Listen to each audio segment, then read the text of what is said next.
মাত্র কয়েকটি উপকরণে তৈরি হবে দারুণ স্বাদের এই মিষ্টির সন্দেশ। দেখতে যেমনই সুন্দর, খেতে তেমনই মজা। কম সময় কম উপকরণে এই মিষ্টির সন্দেশগুলা কিভাবে তৈরি করে নিব, তাহলে সবাই চলেন ভিডিওটি দেখে আসি। বিসমিল্লাহির রহমানির রহিম। সবাইকে আসসালামু আলাইকুম। আমার নতুন আরেকটা ভিডিওতে সবাইকে জানাচ্ছি স্বাগতম। কেমন আছো সবাই? আশা করি তোমরা যে যেখানে আছো সবাই ভালো আছো। আলহামদুলিল্লাহ, আমিও ভালো আছি। চলে আসলাম প্রতিদিনের মতোই আজকে আবার আরও একটি ভিডিও নিয়ে। আশা করি আজকের ভিডিওটা তোমাদের সবার কাছে ভালো লাগবে। আজকের মিষ্টি এই সন্দেশ তৈরি করতে আমার প্রথম যেই উপকরণটি লাগবে তা হচ্ছে কাঁঠালের বিচি। প্রথমে আমি কাঁঠালের বিচি নিয়ে নিলাম। এবার এই কাঁঠালের বিচিগুলা উপরের খোসাটা ছিলে নিতে হবে। উপরের লাল অংশটা পরিষ্কার করে নিতে হবে। উপরের লাল অংশটা পরিষ্কার করে নিয়ে কাঁঠালের বিচিগুলা সিদ্ধ করে নিতে হবে।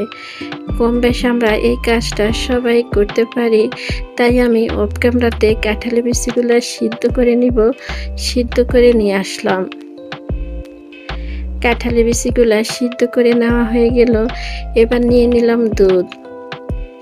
এবার কাঁঠালের বিচি দুধ ব্লেন্ডার করে নিতে হবে। আপনারা যদি চান তাহলে এই দুধ বাদ দিতে পারেন। দুধ ছাড়া পানি দিয়ে কাঁঠালের বিচিগুলা ব্লেন্ডার করে নিতে পারেন। এবার চুলার মধ্যে একটি পাতিল দিয়ে দিতে হবে। পাতিলের মধ্যে ব্লেন্ডার করা কাঁঠালের বিচিটা দিয়ে দিতে হবে। দিয়ে দিব 2 চামচের মতো ঘি দিয়ে এবার কাঁঠালের বিচিগুলা দিয়ে দিব।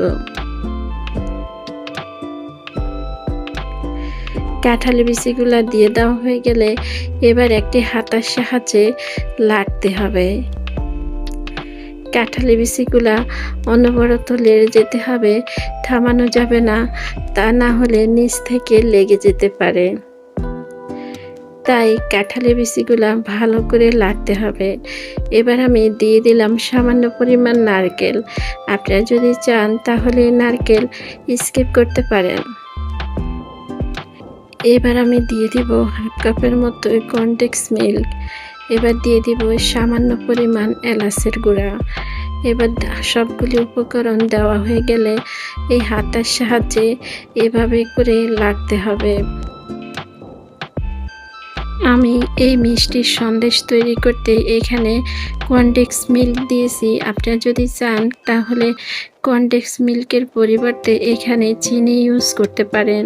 আপনারা যদি চিনিটা দেন তাহলে এখানে দুধের গুঁড়া দিতে হবে। সবগুলি উপকরণ দেওয়া হয়ে গেলে এবারে হাতার সাহায্যে ভালো করে মিশিয়ে নিতে হবে। আর বেশ কিছুটা সময় লাড়তে থাকতে হবে। লাড়ানো থামানো যাবে না, তাহলে নিচ থেকে লেগে যেতে পারে। 8 থেকে 10 মিনিট পর ঠিক এরকম হয়ে গেল। আবারও 1 চামচের মতো ঘি দিয়ে দিলাম। ঘি দিয়ে আবারও চুলার উপরে 2 থেকে 3 মিনিট পর্যন্ত এভাবে রেখে দিব। ঘিটা যদি দেওয়া হয় তাহলে হাতে আর লেগে আসবে না। এবার চুলার উপর থেকে নামিয়ে নিতে হবে। একটি প্লেটের মধ্যে নিয়ে নিলাম। এবার কিভাবে এই মিষ্টির সন্দেশগুলো তৈরি করে নিলাম আপনারা দেখে নিতে পারেন। এই সন্দেশগুলো তৈরি করার আগে এই মিশ্রণটারে হাত দিয়ে ভালো করে মিশিয়ে নিতে হবে। ঠিক এভাবে করে আমি ভালো করে মিশিয়ে নিলাম। মিশানো যখন হয়ে গেল, আপনাদের কাছে যদি সাজগুলি না থাকে তাহলে কাঁটা চামচ দিয়ে ডিজাইনগুলো করে নিতে পারেন। আমি এই সাজগুলা দিয়ে চাপ দিয়ে এই ডিজাইনগুলো করে নিলাম। খুবই অল্প সময় তৈরি হয়ে গেল কাঁঠালের বিচি দিয়ে মিষ্টি সন্দেশ। আপনারা যারা এখনো খাননি কাঁঠালের বিচির এই মিষ্টি সন্দেশ একবার তৈরি করে দেখতে পারেন। একবার খাওয়ার পরে বারে বারে খেতে ইচ্ছে করবে। খুবই অল্প সময় তৈরি হয়ে গেল আজকের এই খুব অল্প সময় কাঁঠালের বিচি দিয়ে মিষ্টি সন্দেশ রেসিপি। আপনাদের কাছে কেমন লাগলো কমেন্টে জানিয়ে যেতে পারেন। লাইক দিতে ভুলে গেছেন যারা একটি লাইক দিয়ে দিবেন। আজকের মতো তাহলে আমি এখানে বিদায় নিলাম। আপনারা সবাই ভালো থাকবেন, সুস্থ থাকবেন। দেখা হবে, কথা হবে পরবর্তী ভিডিওতে। সবাইকে আল্লাহ হাফেজ।